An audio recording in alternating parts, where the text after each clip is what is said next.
In the wake of the Iranian Revolution, one of the world's most lucrative producers of oil plunged into an era of social unrest and political upheaval. The reigning Shah of Iran, Mohammad Reza Pahlavi, fled the country in 1979, passing political control to Ayatollah Khomeini.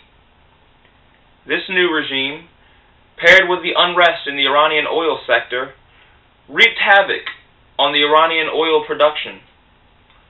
Overseas oil production reduced by 4%.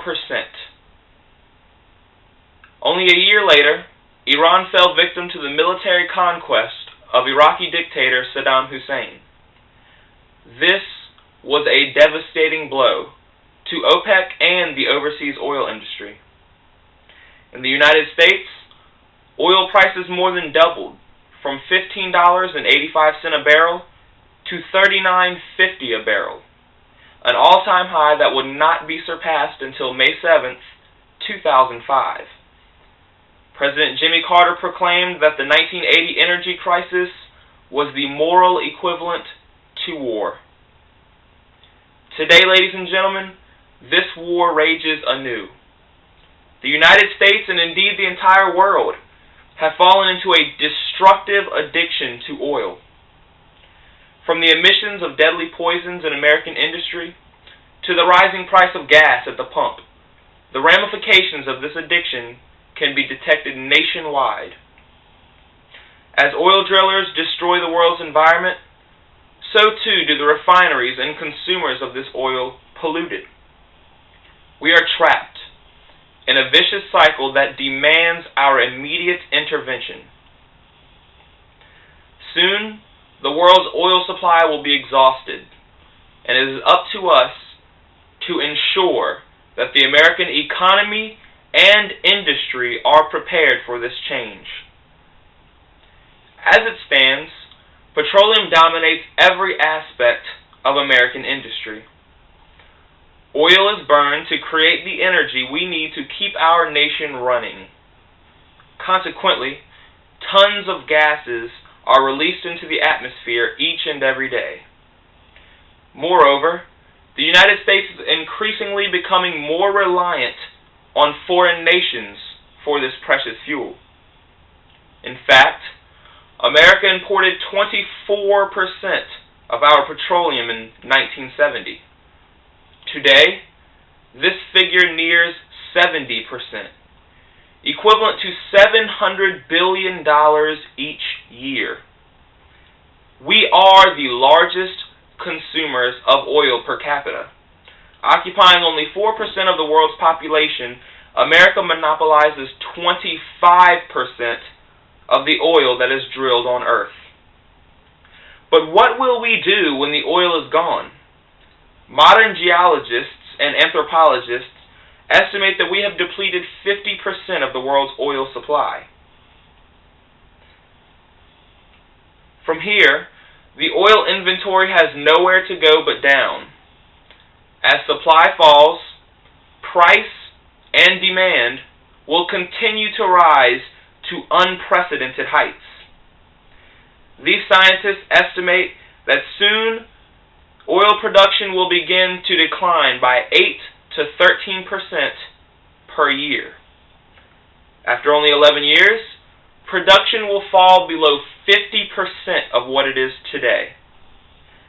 Until now, the disastrous effects of the 1980 energy crisis have remained unmatched. Keep in mind that that was only a 4% decline in production. How will we cope with a 50% decline? Even more frightening than the stronghold that big oil has on our wallets are the consequences that come with the overconsumption of oil. Our environment is in danger. The very process of drilling for oil can prove quite harmful to the environments in which it is being drilled. Furthermore, history reveals that transportation of oil can prove quite harmful. In the Exxon Valdez fiasco, 11 million gallons of crude oil were accidentally spilled into the Prince William Sound while being transported from Alaska. This accident caused staggering destruction of the wildlife and the environment, the extent of which may never be known. Global climate change, whether caused by human activity or natural processes, is an imminent concern. We burn 20 million barrels of oil each and every day.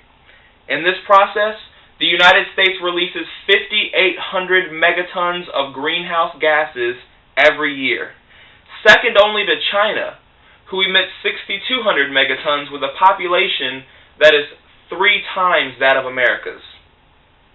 These greenhouse gases, carbon dioxide, methane, nitrous oxide, and fluorinated gases, are trapped in our atmosphere and gradually raise the temperature here on Earth. With oil prices exceeding $125 a barrel, a far cry from the $35 a barrel in 2004, one of the worst effects of oil may be the effect that it has had on our economy. In 2000, the price of gas at the pump was 99 cents a gallon. Today, it is more than $4 a gallon. The rising price of gas is a severe burden to the average American and consequently to the American economy. There are other options. T. Boone Pickens is a big oil tycoon from Texas who amassed a great fortune in the oil industry. Even he admits to the pitfalls of the overconsumption of petroleum.